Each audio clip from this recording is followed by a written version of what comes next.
जय हिंद दोस्तों, स्वागत है आपका हमारे YouTube चैनल पर।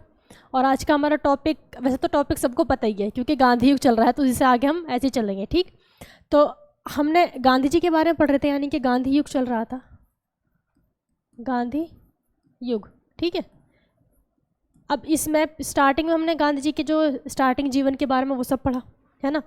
अब देखते हैं आगे।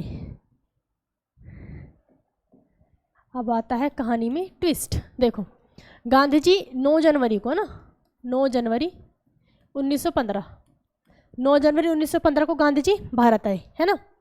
फिर उसके बाद 1916 में गांधी जी ने लखनऊ अधिवेशन में भाग लिया, कांग्रेस के लखनऊ अधिवेशन में। लखनऊ अधिवेशन की जो अध्यक्षता कौन कर रहे थे? लखनऊ अधिवेशन की अध्यक्षता कर रहे थे अंबिका चरण मजूमदार, अंबिका चरण मजूमदार। ठीक है ना। इसी अधिवेशन में गांधी जी को कौन मिले? रामचरण शुक्ल, रामचरण शुक्ल। ठीक, जिन्होंने गांधी जी को चंपारण के बारे में बताया। याद है ना, चंपारण 2 बार पढ़ चुके हैं, गांधी जी के बारे में पढ़ा तब, और जब हमने ये सारे किसान आंदोलन चलाए थे, किसान विद्रोह पढ़े थे उस टाइम पे भी। ठीक है, चंपारण के बारे में पढ़ा है कि वहाँ बताया कि वहाँ पे क्या है, 3 कठिया पद्धति है और ज़बरदस्ती वहाँ के जो जमींदार हैं वो उनसे नील की खेती कराते हैं। अब नील की खेती यानी कि उसको क्या कहते थे? 3 कठिया पद्धति, यानी कि हर 20 कट्ठा पर 3 कट्ठा ज़मीन पर क्या करना पड़ेगा आपको? नील की खेती करनी पड़ेगी। ठीक, तो 1916 में ही एक चीज़ मैंने आपको और पढ़ाई। 1916 में ही क्या था? 1916 में ही होम रूल आंदोलन चला, होम रूल आंदोलन। ठीक, होम रूल आंदोलन। होम रूल आंदोलन की शुरुआत, होम रूल आंदोलन की शुरुआत किसने की थी? बाल गंगाधर तिलक ने। होम रूल आंदोलन की शुरुआत किसने की? बाल गंगाधर तिलक। 2 लोगों ने होम रूल आंदोलन चलाया था 1916 में। इनका चला था सबसे पहले बाल गंगाधर तिलक ने, बाल गंगाधर तिलक। ठीक है ना, बाल गंगाधर तिलक ने चलाया था अप्रैल 1916 में। उसके बाद सितंबर 1916 में किसने चलाया? एनी बेसेंट ने, एनी बेसेंट। ठीक है, लेकिन 1918 आते आते दोनों ये होम रूल आंदोलन खत्म हो गया। अब होम रूल क्या था वो तो आप पढ़ चुके हैं। बाल गंगाधर तिलक को किसने कहा था भारतीय शांति का जनक? वैलेंटाइन सिरोल ने। किसने कहा था? वैलेंटाइन सिरोल ने। और ये जो तिलक थे, बाल गंगाधर तिलक, उनके ऊपर केस करने के लिए कहाँ पहुँच गए? लंदन पहुँच गए। अब ये जब नेता ही नहीं रहेगा जिसने वो आंदोलन शुरू किया है, तो आंदोलन सक्सेसफुल होगा क्या? तो बाल गंगाधर तिलक का आंदोलन खत्म हो गया। फिर एनी बेसेंट ने स्टार्ट किया, तो एनी बेसेंट का काफ़ी अच्छे लेवल पे चला, है ना, पूरे भारत में फैला। लेकिन 1918 में एनी बेसेंट को गिरफ्तार कर लिया अंग्रेजों ने, तो इनका भी खत्म हो गया। क्लियर। अब आता है 1917 में। 1917 में क्या होता है?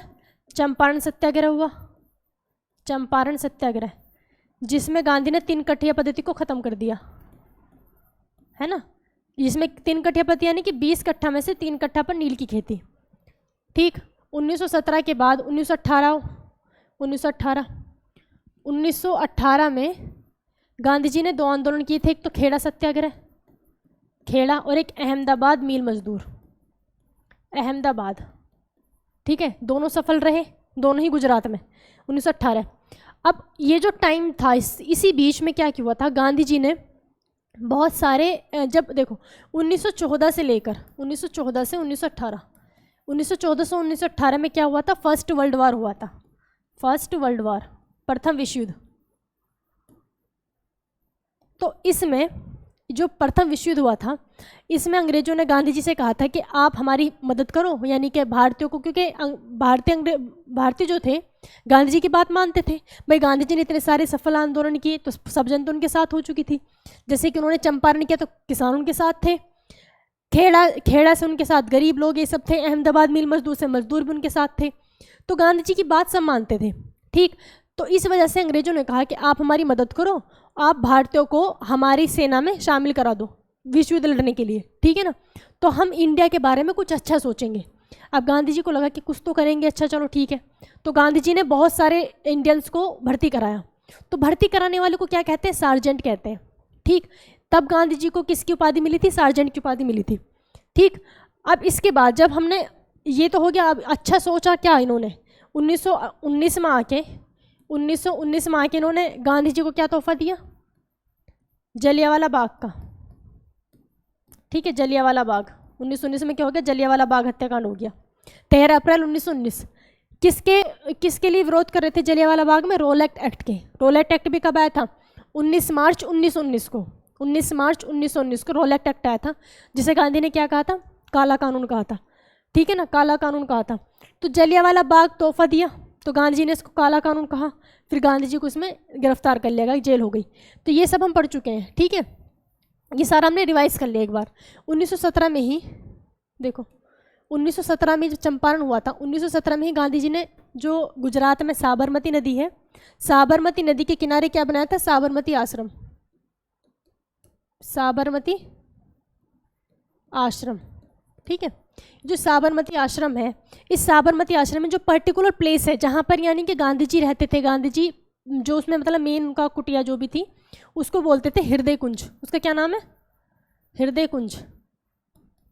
हृदय कुंज, ठीक है ना, उसका क्या नाम? हृदय कुंज। जब भारत में वो आया था ट्रंप, तो आपने बहुत देखा हो कि ट्रंप को वो मोदी जी ने चरखा दिखाया था गांधी जी का, है ना। तो वो कहाँ है? हृदय कुंज में। तो वो कहाँ लेकर गए थे? हृदय कुंज में। हृदय कुंज एक गांधी जी की कुटिया है, कहाँ? साबरमती आश्रम के अंदर। ठीक, ये जो साबरमती आश्रम है, साबरमती आश्रम के लिए पैसा दिया था साराभाई ने, अंबालाल साराभाई ने। ठीक, अंबालाल साराभाई ने साबरमती आश्रम के लिए पैसे दिए थे। यहाँ तक क्लियर? अब जलियांवाला बाग हम पढ़ चुके हैं 1919 में। अब आ जाओ 1919 के बाद 1920। ठीक, 1920 देखो, जलियांवाला बाग जब मैंने पढ़ा था, जलियांवाला बाग सबसे पहला था रोलेट एक्ट, है ना। रोलेट एक्ट, रोलेट एक्ट कब हुआ था? 19 मार्च 1919 को। 19 मार्च 1919 को क्या हुआ था? रोलेट एक्ट आया था। रोलेट एक्ट का जो असली नाम क्या था? Anarchical and revolutionary act. Anarchical and revolutionary act. Anarchical and revolutionary act लेकर कौन आया था? रोलेट लेकर आया था, इसलिए इसको क्या बोला गया? रोलेट एक्ट बोला गया। ठीक, रोलेट एक्ट में बिना अपील, नो दलील, नो वकील। ठीक है, बिना अपील, बिना दलील, बिना वकील का ये कानून कहा गया, क्योंकि इसमें किसी को भी शक के आधार पर गिरफ्तार किया जा सकता था। तो इसमें सबसे पहले गिरफ्तार किसको किया था? जी, इसका केंद्र था पंजाब। तो पंजाब के जो दो फेमस नेता थे, कौन कौन? सैफुद्दीन किचलू और सत्यपाल। सैफुद्दीन किचलू और सत्यपाल, इन दोनों को गिरफ्तार कर लिया। इसी बीच जब रोलेट एक्ट के ही विरोध में एक कौन थे? स्वामी श्रद्धानंद। क्या नाम था? स्वामी श्रद्धानंद। 30 मार्च को स्वामी श्रद्धानंद, स्वामी श्रद्धानंद, नाम याद रखना। स्वामी श्रद्धानंद ने क्या चलाया था? कर मत दो आंदोलन। कर मत दो आंदोलन। ठीक है, रोलेट एक्ट के विरोध में उन्होंने कहा रोलेट एक्ट को ले जाए, वरना हम कोई भी भारत में कर नहीं देने का, कोई भी टैक्स नहीं देगा। ठीक है ना, तो उन्होंने क्या चलाया? कर मत दो आंदोलन। और मैंने आपको बताया था कर मत दो नारा किसका है? नारा किसका है? सरदार वल्लभ भाई पटेल का। ठीक है ना, तो ये सब हो गया। इसके बाद फिर उनको गिरफ्तार कर लिया, गांधी जी को जेल हो गई कि लोगों को भड़काने के उसमें ना गांधी जी को जेल हो गई। ठीक है, होता ना, गांधी जी को इसमें जेल हो गई। फिर क्या होता है? फिर 13 अप्रैल आया। 13 अप्रैल, 8 अप्रैल को गांधी जी को जेल हो गई थी। 13 अप्रैल 1919 को क्या हो गया? जलियांवाला बाग। सारे के सारे लोग, वैसाखी का दिन था, 13 अप्रैल को वैसाखी होती है, और पंजाब में सब वैसाखी बहुत अच्छे से मनाते हैं। तो वैसाखी का टाइम पे सब लोग इकट्ठे हुए जलियांवाला बाग में, और यहाँ पे इकट्ठे हुए तो यहाँ पे किसने, कौन था? R Dyer. आर डायर ने ऑर्डर किसको दिया? ओ डायर को। और ओ डायर ने जलियांवाला बाग में जो लोग इकट्ठे थे उन पर गोली चलवा दी, निहत्थे लोगों पर गोली चलवा दी। इसको क्या कहते हैं? जलियांवाला बाग हत्याकांड। ठीक, फिर इसकी जांच के लिए, वैसे हम पढ़ चुके हैं इसलिए मैं जल्दी जल्दी आपको रिवाइज करा रही हूँ। इसकी जांच के लिए कि ऐसा क्यों हुआ, कांग्रेस ने क्या किया? कांग्रेस ने मदन मोहन मालवीय समिति, है ना, मदन मोहन मालवीय समिति, मदन मोहन मालवीय समिति, यानी कि मदन मोहन मालवीय की अध्यक्षता में थी। किसने बिठाई थी? कांग्रेस ने। किसने बिठाई थी? कांग्रेस ने। कांग्रेस ने। ठीक, इसकी जलियांवाला बाग हत्याकांड की जांच के लिए। दूसरा, अब ब्रिटिश गवर्नमेंट ने क्या बनाया था? हंटर कमीशन, हंटर आयोग या फिर हंटर कमीशन कह सकते हैं ना, हंटर कमीशन। तो हंटर, ये दोनों चीज़ें भी कब आई? 1919 में। भाई इसकी जांच के लिए थी तो 1919 में आई ना हंटर कमीशन। मदन मोहन मालवीय ने कहा था कि भैया उनका ये उन्होंने बहुत गलत किया, नॉर्मल जो था सही वही कहा, लेकिन हंटर कमीशन ने कहा कि ये जो इसने जो ओ डायर ने किया है वो सही किया। वैसे तो मेन क्या कराए किसका था, आर डायर का। भाई ऑर्डर तो उसी ने दिया ना, वो तो नीचे था, वो तो ब्रिगेडियर था, वो जनरल था, तो जिसने ऑर्डर दिया है ना उसकी ज़्यादा गलती है। तो हंटर कमीशन ने कहा कि आर डायर की कोई गलती नहीं है ना, उन्होंने जो किया वो सही किया। फिर आर डायर को लंदन में बुला के उसको तलवार गिफ्ट, मतलब उसके सम्मान में उसको तलवार दी गई कि बहुत अच्छा काम कर गए तुम, इतने सारे भारतीयों को मार कर आगे। उनको तलवार दी गई और 2600 पाउंड के आसपास उनको राशि दी गई है ना, तो उनके सम्मान में। अब आर डायर तो निकल लिया, आर डायर तो निकल लिया। फिर 1919 में ये सब हुआ, 1919 से 1940। 1940 को कौन पहुंचा लंदन, उधम सिंह। उधम सिंह, और उधम सिंह ने पकड़ा किसको, आर डायर को, और उसे पटक गोली मार के उड़ा दिया, ठीक है ना, उधम सिंह को। उधम सिंह ने किसको, आर डायर को, आर डायर को। क्लियर। ये जो हंटर कमीशन है, हंटर कमीशन में बहुत कंफ्यूजन होता है क्योंकि हंटर कमीशन दो हैं। हंटर कमीशन कितने हैं, दो हैं। दूसरा जो हंटर कमीशन है वो आया था लॉर्ड रिपन के टाइम पे, और वो मतलब मॉडर्न एजुकेशन यानी कि आधुनिक शिक्षा से रिलेटेड है, ठीक है ना, वो एजुकेशन से रिलेटेड है। आया था वो 1882 को, ठीक है ना, हंटर कमीशन। जो दूसरा है नाम सेम है, तो आपको ऑप्शन के हिसाब से देखना पड़ेगा ये किसकी बात कर रहा है। ऑप्शन में जलियांवाला बाग की जांच के लिए है तो ये वाला होगा, इस वाले को पूछा होगा। अगर शिक्षा से रिलेटेड है तो इस वाले को पूछा होगा, ठीक है ना। तो ये सब हमने पढ़ लिया, ठीक है। अब चलते हैं हम आगे। अब हमारा जो टॉपिक है आज का क्या है, असहयोग आंदोलन। 1919 तक हमने पढ़ लिया। जब गांधी जी जेल से वापस आए, उन्होंने देखा कि भैया मेरे साथ, फिर गांधी ने क्या सोचा कि इतने सारे लोग मेरे साथ हैं, है ना भाई। खेड़ा सत्याग्रह, अहमदाबाद, चंपारण, इनसे किसान और मजदूर उनके साथ हो गए, ठीक। और पूरी की पूरी सबसे ज़्यादा तो किसान और मजदूर ही थे भारत में, सब उनके साथ थे। तो गांधी जी ने इसको यूटिलाइज करने के लिए, और ये भी देखा कि ये जो हैं इंडिया ब्रिटिशर्स हैं ये ऐसे तो मानने वाले हैं नहीं, तो उन्होंने, गांधी जी ने फिर असहयोग आंदोलन शुरू किया। क्या शुरू किया, असहयोग आंदोलन। असहयोग आंदोलन, नॉन कोऑपरेटिव मूवमेंट, ठीक है ना, असहयोग आंदोलन नॉन कोऑपरेटिव। कब स्टार्ट हुआ ये असहयोग आंदोलन, 1 अगस्त, डेट बहुत पूछी जाती है, 1920 को, 1 अगस्त 1920 को। गांधी जी ने असहयोग आंदोलन के लिए कहा था कि देखो अगर कुछ भी हिंसा होगी, यानी कि कोई भी एक हिंसक आंदोलन है ना, तो वो ज़्यादा लंबे टाइम तक नहीं चला जा सकता, उसको बहुत इजीली अंग्रेज दबा देंगे। और नॉर्मल मतलब कॉमन सी बात भी है, जैसे किसी ने मारधाड़ शुरू की, पुलिस आएगी पकड़ के ले जाएगी, ज़्यादा बड़ा कांड है तो फांसी पे चला देगी, हो गए सब शांत, है ना। यानी कि अगर हिंसक आंदोलन है तो बहुत जल्दी दबाया जा सकता है, भले ही उसकी जगह लोगों के दिल में बन जाए कि उसने इतना बड़ा काम किया। जैसे कि भगत सिंह थे, है ना, भगत सिंह हो गए, उन्होंने जो भी किया है ना, तो वो क्या थे कि हिंसक आंदोलन था, तो बहुत जल्दी वो ख़त्म हो गया, ठीक। तो और उससे कोई फ़र्क भी नहीं पड़ा। ऐसा तो नहीं कि मतलब भगत सिंह ने क्या, भाई उनके जैसा तो कोई था ही नहीं, हो ही नहीं सकता, शहीद आजम है, ठीक है। लेकिन कहने का मतलब ये है, अगर कोई हिंसक आंदोलन है तो उसको लंबे टाइम तक आप नहीं ले जा सकते, ठीक, और ना ही उससे कोई मतलब अच्छा वाला कोई बड़ा इफेक्ट पड़ेगा। तो गांधी जी का कहना था कि हमें ऐसा आंदोलन चलाना चाहिए अंग्रेज़ों के खिलाफ जो लगभग 8-10 साल तक कंटिन्यू चले, जिससे अंग्रेज ना तो कुछ कर पाए हमारे खिलाफ, ठीक। अगर कुछ हिंसा करेंगे तभी तो वो लेकर जाएंगे, किसी कुछ मार देंगे, किसी को कोई मार धाड़ कर देंगे, तभी पुलिस पे लेकर जाएगी पकड़ के, और तभी वो हमारे अगेंस्ट कुछ कर सकते हैं। और लेकिन अगर हम अहिंसक रूप से, है ना, यानी कि बिना मार धाड़ के, बिना किसी, यानी कि नॉन वायलेंस होकर क्या करेंगे, कोई आंदोलन चलाएंगे, तो अंग्रेजों को कभी ना कभी हमारी बात माननी पड़ेगी। तो इस वजह से गांधी जी ने क्या चलाया था, असहयोग आंदोलन। और गांधी जी ने कहा था कि अगर आप जिस तरीके से मैं बता रहा हूँ, यानी कि बिना हिंसा के अहिंसक होकर आप इस आंदोलन को चलाते हैं, तो 1 साल के अंदर अंग्रेज इतने कमज़ोर हो जाएंगे, उनको इतना ज़्यादा लॉस होगा कि वो भारत छोड़कर चले जाएंगे, है ना। लेकिन 1 साल में तो नामुमकिन वाली बात होगी, क्योंकि असहयोग का मतलब क्या था, असहयोग में क्या करना था, देखो नॉन कोऑपरेटिव, यानी कि अंग्रेजों को कोऑपरेट नहीं करना किसी भी तरह से। इन्होंने कहा कि गांधी जी के कहने पर क्या हुआ, गांधी जी के कहने पर जितने भी लोग थे, जितने भारतीय थे, सब ने अंग्रेजों का काम करना बंद कर दिया। यानी कि अंग्रेज अगर कपड़े धुलाने जा रहे हैं तो धोबी ने मना कर दिया, नहीं गोरा चल, हमने धोते से कपड़े, उसके कपड़े धोने के लिए मना कर दिया।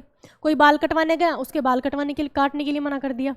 अब स्कूल है, स्कूल में अगर मान लिया कोई इंडियन टीचर पढ़ा रहा है तो बच्चा आराम से पढ़ रहे हैं, और अगर कोई आ गया कोई गोरा निकल के कि अब तो ये कोई अंग्रेज टीचर है तो बच्चे क्लास से बाहर निकल गए। ठीक है, वैसे ही मतलब हर फील्ड में अंग्रेज़ों की चीज़ों को यूज़ करना, है ना, उनके स्कूल्स में पढ़ना, और ये सब बिल्कुल बंद हो गया था, है ना। उसी टाइम पे बहुत सारे भारतीय स्कूल खोले गए थे, क्योंकि अंग्रेजी स्कूल में तो पढ़ नहीं सकते, तो बहुत सारे भारतीय स्कूल खोले गए थे। क्लियर। इसके जैसे ही इसमें और क्या क्या हुआ असहयोग आंदोलन में। पहली बात तो ये जो आंदोलन था असहयोग आंदोलन, गांधी जी का पहला देशव्यापी आंदोलन था। देशव्यापी यानी कि इसमें धीरे धीरे देश की पूरी जनता शामिल हो चुकी थी, पूरे देश ने असहयोग आंदोलन किया। अब क्या हुआ, 1921 तो आ गया, 1921 आ गया, आंदोलन चलते चलते, है ना, 1921 आ गया, 1922 भी आ गया। अब अंग्रेज़ों को लॉस तो बहुत हुआ, बट इतना भी नहीं हुआ कि वो भारत छोड़कर चले जाए, है ना, इतना भी नहीं हुआ कि भारत छोड़कर चले जाएं। आप सपोज करो किसी ने अंग्रेज़ों के कपड़े धोने से मना कर दिया, तो उसको क्या जेल में डाल सकते हैं? भाई मर्जी मेरी, नहीं धो रहा मैं, ठीक है ना। और अगर ऐसे किसी काम के बदले अंग्रेज जेल में डालते भी हैं तो हमारे गांधी जी हैं बचाने के लिए। भाई वो तो क्या है, वो तो वकील हैं, लंदन से पढ़ कर आए हैं, और दिमाग भी बहुत था, उन्हें बहुत इंटेलिजेंट थे। ठीक, तो फिर क्या हुआ, फिर जब 1921 भी आ गया, 1922 भी आ गया, अब गांधी जी ने सोचा कि इस आंदोलन को लंबा ले जाना बहुत मुश्किल है ना, कभी ना कभी तो लोगों को गुस्सा भड़केगा कि आप तो कह रहे थे 1 साल में आज़ादी मिल जाएगी, 1921 भी आ गया, 1922 भी आ गया, अब कुछ हो ही नहीं रहा। तो अब गांधी जी कोई ना कोई वजह ढूंढने लगे कि किस तरह से इस आंदोलन को बंद किया जाए। अब गांधी जी को मौका कब मिला, 5 फरवरी को। कब मिला? 5 फरवरी को, 5 फरवरी 1922 को, ठीक है ना, 5 फरवरी 1922 को। अब 1922 को 5 फरवरी को क्या हुआ, है ना, ये हम बाद में करते हैं, इस पर बाद में चर्चा करेंगे, पहले इसी को और अच्छे से समझ लो। वैसे आई होप आपको समझ तो आ गया होगा असहयोग आंदोलन क्या था। असहयोग का मतलब ये था कि अंग्रेजों को सहयोग नहीं करना, ठीक है, उनकी जितने भी उनके प्रोडक्ट्स थे, जो उनके अगर अंग्रेजी कपड़े हैं उनको ना यूज़ करना, ना तो उनकी चीज़ें बेचनी है, ना ही उनकी चीज़ें खरीदनी है ना, किसी भी तरह से अंग्रेजी चीज़ों का इस्तेमाल ना करना, ना ही उनके स्कूल में पढ़ना। अगर उसमें भी गए हैं, मैं मान लिया कोर्ट में, तो अंग्रेज़ों के कोर्ट में वकील वापस आ जाते थे, उनके स्कूल में नहीं पढ़ते थे, ठीक है। तो इससे ना अंग्रेज़ों को बहुत ज़्यादा लॉस हो गया। इसमें असहयोग आंदोलन में क्या हुआ, जो हमारे वे थे चित्तरंजन दास, है ना, चित्तरंजन दास और मोतीलाल नेहरू, इन दोनों ने शुरुआत में असहयोग आंदोलन का विरोध किया था। चित्तरंजन दास और मोतीलाल नेहरू, इन दोनों ने शुरुआत में किसका विरोध किया, असहयोग आंदोलन का। लेकिन जब लगा कि भैया ये तो बहुत अच्छा चल रहा है, अंग्रेज़ को तो बहुत लॉस हो रहा है और सब पूरे इंडिया इसमें शामिल हो गया है, तो फिर उन्होंने इसका फिर सपोर्ट किया, ठीक है, फिर उन्होंने इसका समर्थन किया था। ठीक, अब इस आंदोलन में पहली बार जेल जाने वाले भी कौन थे, चित्तरंजन दास ही थे। पहली बार जेल जाने वाले इस आंदोलन में कौन थे, चित्तरंजन दास ही थे। ठीक, वो साउथ से इस आंदोलन का नेतृत्व कर रहे थे। अब सब क्लियर है इसमें, ठीक है ना। तो 5 फरवरी 1922 को क्या होता है, चोरी चोरा कांड, चोरी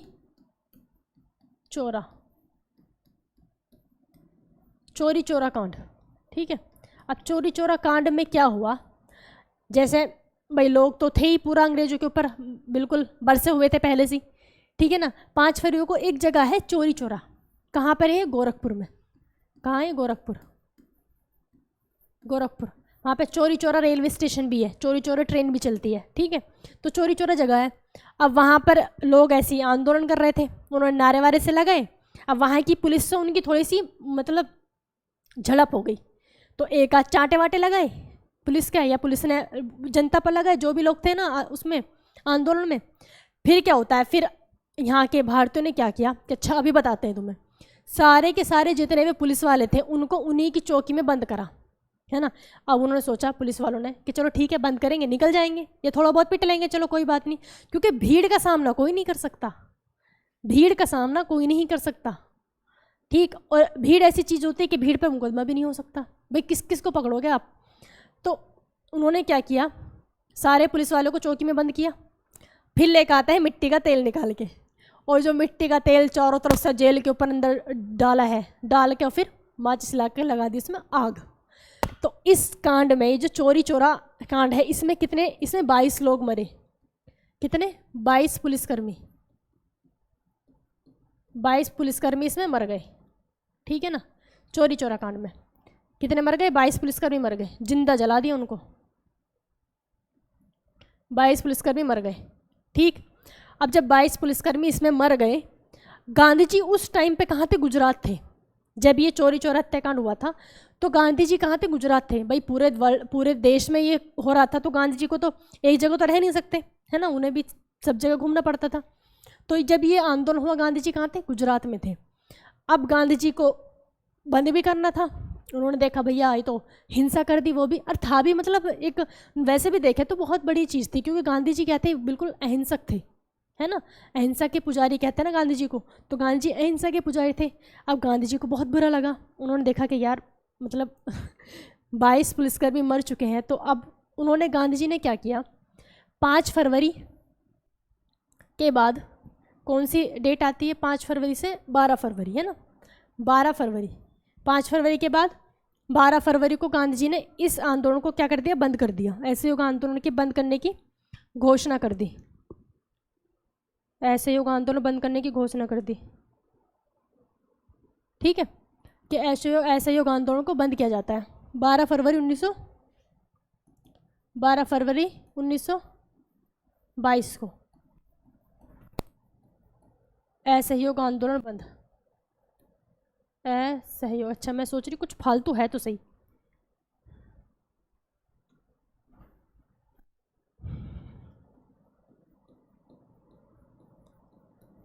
असहयोग आंदोलन, असहयोग आंदोलन को ख़त्म कर दे। क्या अब इस आंदोलन को ख़त्म किया जाता है? अब अंग्रेज जो थे, अंग्रेजों को तो मौका चाहिए था क्या, कि लोग, अगर देखो जब अंग्रेजों ने ये जो किया था असहयोग, मतलब सॉरी, गांधी जी ने जब असहयोग आंदोलन की शुरुआत की, वो 1921 तक, 1922 तक भी असहयोग आंदोलन अपने बिल्कुल पीक पर था। तो अंग्रेजों ने क्या सोचा कि अगर गांधी जी को हमने अब गिरफ्तार किया तो पूरी पब्लिक भड़क जाएगी, है ना। तो अंग्रेज चाह रहे थे कि कोई ऐसा मौका मिले कि जो यह भारत की जनता है, जनता जो है वो गांधी जी के अपोजिट हो जाए। अगर जनता गांधी जी के अपोजिट हो गई, है ना, किसी भी तरह से, तो गांधी जी को गिरफ्तार करना बहुत आसान रहेगा। तो ये मौका कब मिला? जब गांधी जी ने 12 फरवरी 1922 को असहयोग आंदोलन बंद कर दिया। तो यहाँ की पब्लिक भड़क पड़ी कि भैया जब इतना हम बिल्कुल अपने पीक पर पहुँच चुके हैं, है ना, तब आपने असहयोग आंदोलन बंद कर दिया। तो जब असहयोग आंदोलन बंद किया तो इस पर जवाहरलाल नेहरू ने क्या कहा? जवाहरलाल नेहरू ने कहा कि देखो, इंडिया कहते हैं ना, कश्मीर से कन्याकुमारी, कश्मीर नॉर्थ में सबसे ऊपर है ना, और कन्याकुमारी साउथ में सबसे नीचे है, तो कश्मीर से कन्याकुमारी। तो जवाहरलाल नेहरू ने कहा कि अगर कोई कश्मीर का कोई गांव हिंसा करता है तो इसकी सज़ा कन्याकुमारी के किसी गांव को क्यों दी जाए। तो उनका कहने का मतलब ये था कि ये जो काम हुआ है, ये कहाँ हुआ है? गोरखपुर में हुआ है। गोरखपुर में चोरा चोरी जगह पर हुआ है। तो आप सिर्फ यहाँ पर बंद कर दो असहयोग आंदोलन, पूरे देश में बंद करने की क्या ज़रूरत है। लेकिन गांधी जी तो थे वो बहुत ही, कहते हैं ना कि बहुत दूरदर्शी थे, बहुत आगे तक की सोचने वाले थे। गांधी जी को पता था कि अगर असहयोग आंदोलन को आगे तक लेके गए हम, तो आगे तक जाना बहुत मुश्किल है, क्योंकि असहयोग आंदोलन से आज़ादी तो मिलने वाली है नहीं, है ना। लेकिन लोग कब तक उन चीज़ को क्या करेंगे, वो मैं क्या कहते, बाइकाट कब तक करेंगे? फिर लोग ऐसे भूल जाते हैं, अपने अपने काम में लग जाते हैं, अपना रोजगार देखते हैं, है ना, कब तक बाइकाट करेंगे। तो इस वजह से गांधी जी ने पूरे देश में ही बंद कर दिया। समझ गए जवाहरलाल नेहरू ने क्या कहा? दूसरा कहा था सुभाष चंद्र बोस ने। सुभाष चंद्र बोस ने कहा था कि जब असहयोग आंदोलन अपनी चरम सीमा पर था तो गांधी जी द्वारा ये आंदोलन को बंद करना, गांधी जी द्वारा असहयोग आंदोलन को बंद करना एक मूर्खतापूर्ण कार्य था। क्या था? एक मूर्खतापूर्ण कार्य था। ये किसने कहा था? सुभाष चंद्र बोस ने कहा था। ठीक, किसने कहा था? ये सुभाष चंद्र बोस ने। तो आपको ये समझ आ गया होगा, चोरी चोरा कांड और असहयोग आंदोलन, चोरी चोरा कांड और असहयोग आंदोलन। अब जब असहयोग आंदोलन बंद हुआ तो जनता होगी गांधी जी के अपोजिट। अब जनता गांधी जी के जब अपोजिट होगी, अब अंग्रेजों को मिल गया क्या? मौका कि अब कर लेते हैं गांधी जी को गिरफ्तार। तो गांधी जी को पब्लिक को भड़काने के आरोप में, है ना, कि इन्होंने पब्लिक को भड़काया, पब्लिक को भड़काने के आरोप में गांधी जी को गिरफ्तार कर लिया गया। ठीक है, गिरफ्तार कब किया? 10 मार्च को। गिरफ्तार कब किया गांधी जी को? 10 मार्च 1922 को। 10 मार्च 1922 को गांधी जी को क्या कर लिया? गिरफ्तार कर लिया। और गांधी जी को 6 साल की सज़ा हुई। कितने साल की? 6 साल की सज़ा हुई। गांधी जी को गिरफ्तार करके कितनी साल की सज़ा हो गई? 6 साल की सज़ा हो गई। 1922 में गिरफ्तार किया। अब गांधी जी चले तो गए जेल। अब गांधी जी ने सोचा कि अगर 6 साल तक मैं जेल में रह गया तो मेरे लोगों का क्या होगा, है ना। क्योंकि एक होता है ना कि राष्ट्रीय नेता, गांधी जी क्या थे? एक राष्ट्रीय नेता बन चुके थे। जैसे 1857 की क्रांति में अगर कोई गांधी जी जैसा होता ना तो देश हमारा 1857 में ही आज़ाद हो गया होता। तो उस टाइम पे कोई नेता नहीं था, उस टाइम पे कोई पूरे सब अपने लिए लड़ रहे थे, है ना। मैंने आपको बताया ना, सब अपने लिए लड़ रहे थे। जैसे रानी लक्ष्मीबाई, है ना, उनकी रानी लक्ष्मीबाई के बेटे को वो नहीं बनाया था, दत्तक पुत्र को, यानी कि गोद लिए बेटे को राजा नहीं मानते थे अंग्रेज, है ना। इसी तरह के बहुत सारे रीजन थे, है ना। नाना साहिब की क्या पेंशन बंद कर दी थी, राजा जो कुंवर सिंह थे, कुंवर सिंह की जमींदारी छीन ली थी। इसी तरह से सबके ना पर्सनल रीजन ज़्यादा थे। बेगम हजरत महल के राज्य छीन लेता कुशासन का आरोप लगा के, और उनके जो हस्बैंड थे कौन? वाजिद अली शाह को गिरफ्तार कर लिया था। तो इस तरह के सारे रीजंस थे, ठीक है ना। ऐसा कोई जो वाकई में जो देशभक्त है, जैसे इससे पहले जो अब हम मॉडर्न हिस्ट्री में जो पढ़ रहे हैं, जो शहीद हो गए, शहीद आजम भगत सिंह हो गए, सुभाष चंद्र बोस हैं, चंद्रशेखर आज़ाद हैं, ऐसे लोग तब नहीं थे, ठीक। तो ये चोरी चोरी कांड, ऐसे युग आंदोलन आपको क्लियर हो गया। तो गांधी जी कब गिरफ्तार हो गए हमारे? 10 मार्च 1922 को। 10 मार्च 1922 को गांधी जी गिरफ्तार हुए और गांधी जी को 6 साल की सज़ा सुनाई गई। अब गांधी जी ने सोचा कि 6 साल जेल में रहना तो भैया बर्बाद कर देगा। फिर गांधी जी ने दिमाग लगाया, भाई वो तो वकील थे, गांधी जी ने दिमाग लगाया, उन्होंने फिर वहाँ पे खाना बंद कर दिया। बहुत थोड़ा थोड़ा खाते थे, बहुत ही कम, बस मतलब ये है कि वो मरे ना, बस जीने के लिए इतना खाते थे। और एज भी गांधी जी की बहुत हो चुकी थी, है ना, कमज़ोर से थे। तो गांधी जी की तबीयत बिगड़ने लगी।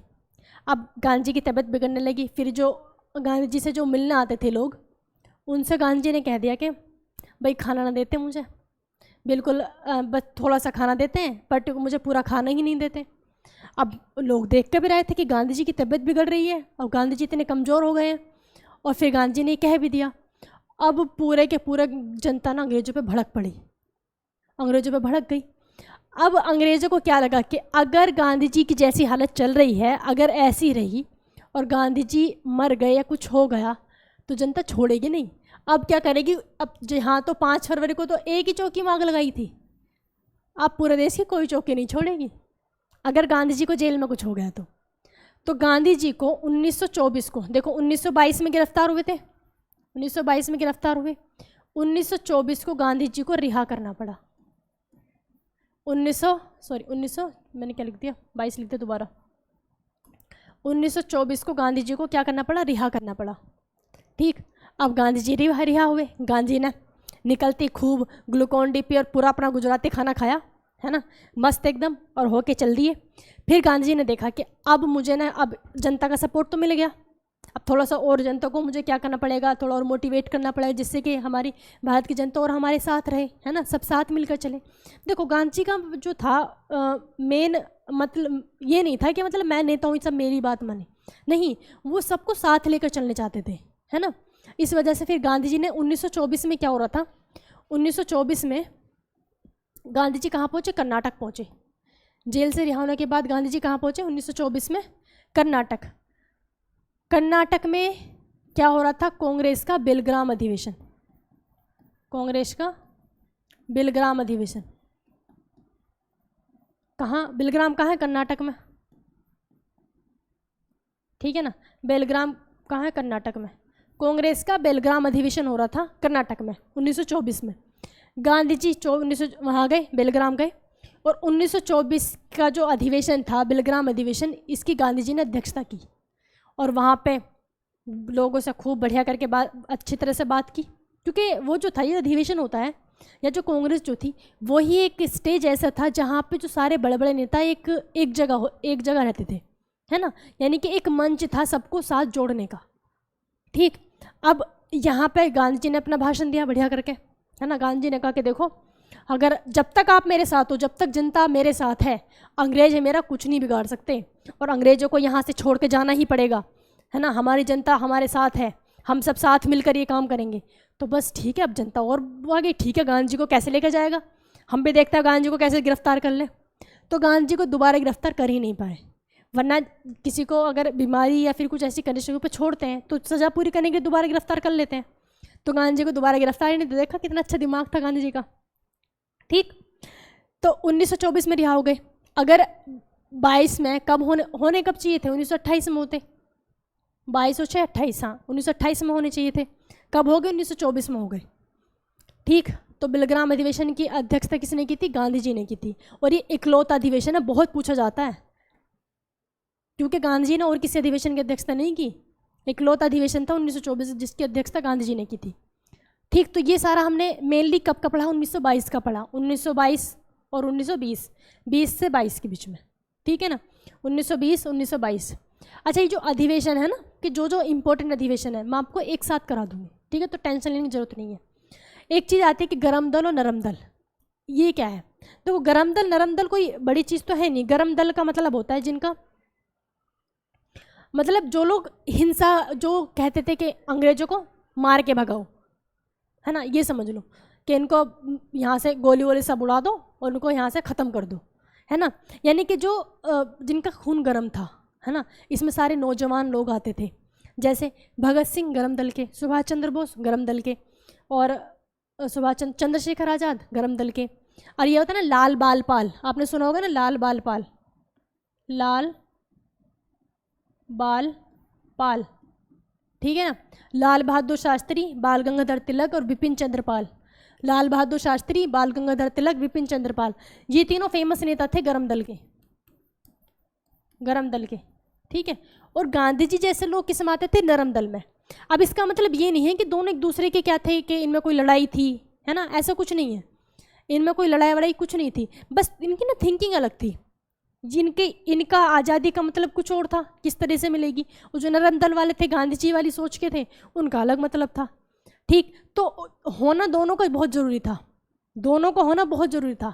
तो इस वजह से गांधी जी, सुभाष चंद्र बोस या फिर चंद्रशेखर, सुभाष चंद्र बोस कहते हैं ना कि सुभाष चंद्र बोस में गांधी जी ने बनती नहीं थी, ऐसा कुछ नहीं था, ठीक है, बस उनकी ना सोच अलग थी। तो गांधी जी गरम दल वालों को ना तो वो खुल के सपोर्ट करते थे और ना ही उनका विरोध करते थे, क्योंकि अगर लगातार सारे लोग नरम दल के रहेंगे तो जनता का विश्वास उठ जाएगा, जनता को लगेगा नहीं कि कुछ कर रहे हैं, तो कुछ ना कुछ ऐसे भी होने चाहिए ना कि एक आध किसी ने ये काम कर दिया तो लगे कि हाँ भाई हमारे साथ हैं लोग, है ना, उनमें जोश वाली चीज़ आ जाए। तो दोनों को होना बहुत ज़रूरी था। ठीक, अभी जो गरम दल और नरम दल अलग कब हुए, है ना, कब इनमें पार्टीशन हुआ, गरम दल और नरम दल, देखो 1907 में हुआ था, 1907 का सूरत अधिवेशन, सूरत अधिवेशन, 1907 का सूरत अधिवेशन, ठीक, 1907 का क्या हुआ था, सूरत अधिवेशन। इसमें गरम दल और नरम दल अलग हो गए थे। इस अधिवेशन में क्या हुए थे, गरम दल नरम दल अलग, गरम दल और नरम दल इसमें अलग हो गए थे। बहुत पूछता है कि किस अधिवेशन में गरम दल और नरम दल को अलग किया गया था, तो सूरत अधिवेशन में। सूरत अधिवेशन की अध्यक्षता कौन कर रहे थे, रास बिहारी बोस, रास बिहारी बोस, सूरत अधिवेशन की अध्यक्षता कौन कर रहे थे, रास बिहारी बोस। अब ये एक साथ जुड़े कब, ये एक साथ कब जुड़े, आपको याद है ना, मैंने जो 1916 का कराया आपको, जिसमें गांधी जी ने भाग लिया था, 1916 का, 1916 का जो लखनऊ अधिवेशन है ना, ये जिसमें गांधी जी ने भाग लिया था, 1916 का लखनऊ अधिवेशन, 1916 के लखनऊ अधिवेशन में ही जिसमें गांधी जी ने पहली बार भाग लिया था। भाई 15 में तो आए थे गांधी जी, 1916 के लखनऊ अधिवेशन में गांधी जी ने भाग लिया था। तो इसी अधिवेशन में गरम दल, नरम दल और मुस्लिम लीग, गरम दल, नरम दल और मुस्लिम लीग तीनों एक साथ हो गए थे। देखो मुस्लिम लीग को अलग से आपको पढ़ना है, क्या थी मुस्लिम लीग। मुस्लिम लीग पार्टी थी मोहम्मद अली जिन्ना की, है ना। तो मुस्लिम लीग, गरम दल और नरम दल तीनों एक साथ हो गए थे, किसमें, लखनऊ अधिवेशन में, ठीक है ना, कांग्रेस के 1916 के लखनऊ अधिवेशन में। इसमें गरम दल, नरम दल और मुस्लिम लीग, ठीक है ना, ये तीनों कब मिले थे, कब ये संयुक्त हुए थे, ये क्वेश्चन बहुत ज़्यादा पूछता है। और गरम दल नरम दल से ज़्यादा पूछेगा आपको मुस्लिम लीग को लेकर, है ना, कि मुस्लिम लीग कब जुड़ी, ये मुस्लिम लीग के साथ साझेदारी के मतलब संयुक्त रूप से कब एक हुए थे, ठीक है ना। तो कब हुए थे, 1916 के लखनऊ अधिवेशन में, अंबिकाचरण मजूमदार की अध्यक्षता में। तो हमने कहाँ तक पढ़ लिया, हमने असहयोग आंदोलन को पढ़ लिया, है ना, 1922 तक हमने पढ़ लिया। अब 1922 के बाद 1922 में ही 1922 में, वैसे तो 1923 में स्वराज पार्टी को पढ़ना है, लेकिन स्वराज पार्टी थोड़ा सा एक बड़ा टॉपिक है ना। उससे पहले जो छोटे छोटे 2 आंदोलन थे उनको पढ़ते हैं। एक था बलसाड़ सत्याग्रह, क्या था, बलसाड़ सत्याग्रह, बलसाड़ सत्याग्रह, बलसाड़ सत्याग्रह चला था 1924 में, 1924 में, ठीक है। बलसाड़ सत्याग्रह कब चला था, 1924 में। और ये किसने किया था, सरदार वल्लभ भाई पटेल, सरदार वल्लभ भाई, सरदार वल्लभ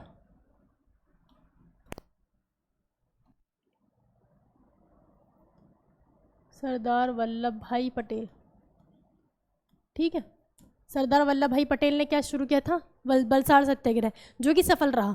अच्छा, बलसाड़ सत्याग्रह था किस लिए, ऐसा होता था जैसे आपके यहाँ पे होंगे ना, चौकीदार होता है, वो रात को कहता रहता है जागते रहो, वही वाला, ठीक है ना। इस तरह से एक पॉलिसी थी अंग्रेजों की, वो ऐसी चौकीदार रखते थे रात को आपकी सेफ्टी के लिए, और उसके जो आपकी सेफ्टी के लिए जो रखा गया है उसके बदले आपको क्या देना होता था, टैक्स देना होता था, जिसको क्या कहते थे, डकैती कर।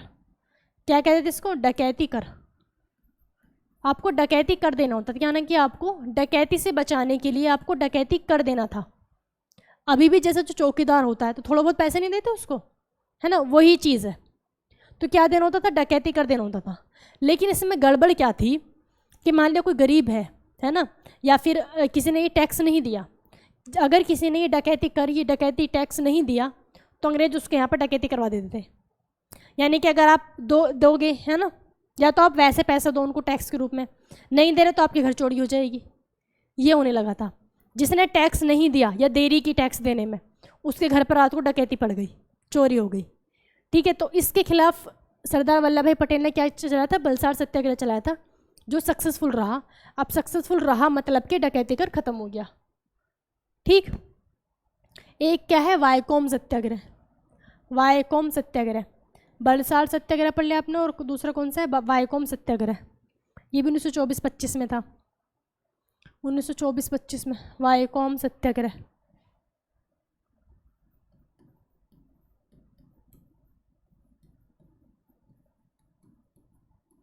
वायकोम सत्याग्रह, ठीक है, वायकोम सत्याग्रह ये चलाया था टी.के. माधवन ने, टी.के. माधवन ने। और ये कहाँ था, केरल में चला था, केरल। वायकोम सत्याग्रह कहाँ चला था, केरल में। किसने चलाया था, टी.के. माधवन ने। ये ऐसा था कि वहाँ पे एक जनजाति थी, मुझे जनजाति का नाम याद नहीं आ रहा, हाँ क्या था, अजवा,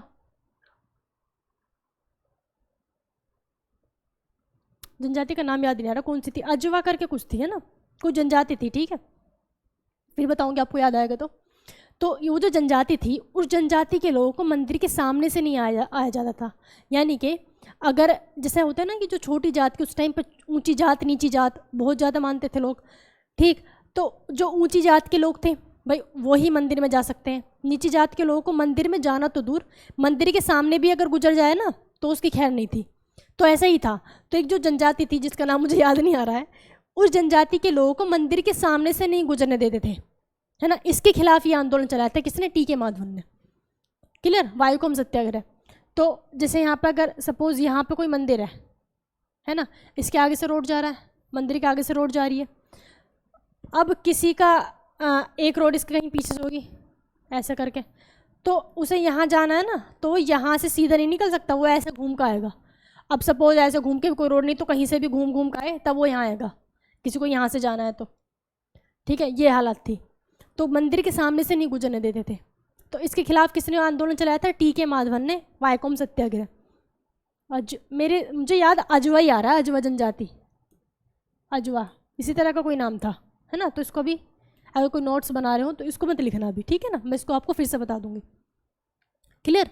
तो अब 1922 1923, अब हमारा नेक्स्ट टॉपिक क्या रहेगा? स्वराज पार्टी। ये 1922-23 में था। इसमें ना मॉडर्न हिस्ट्री में सबसे बड़ी खासियत ये है कि ना तो ऐसे था कि कोई इधर सारा कोई इधर सारा, बिल्कुल सीक्वेंस में चलता है ना, बिल्कुल आप डेट के हिसाब से सीक्वेंस में चलते रहोगे। जैसे आपने मिडिवल पढ़ा या एंसेंट पढ़ा, उसमें तो भैया बहुत घोष पोष होता है, एक राजा इधर है दूसरा इधर है, ये भी उसी टाइम की बात है ये भी उसी टाइम की बात है ना, उसमें बहुत ज़्यादा दिक्कत होती है पढ़ने में। ठीक, तो ये आप नेक्स्ट टॉपिक हमारे क्या रहेगा? स्वराज पार्टी, स्वराज दल। ठीक है, तो वीडियो को लाइक और शेयर कर देना। थैंक यू दोस्तों।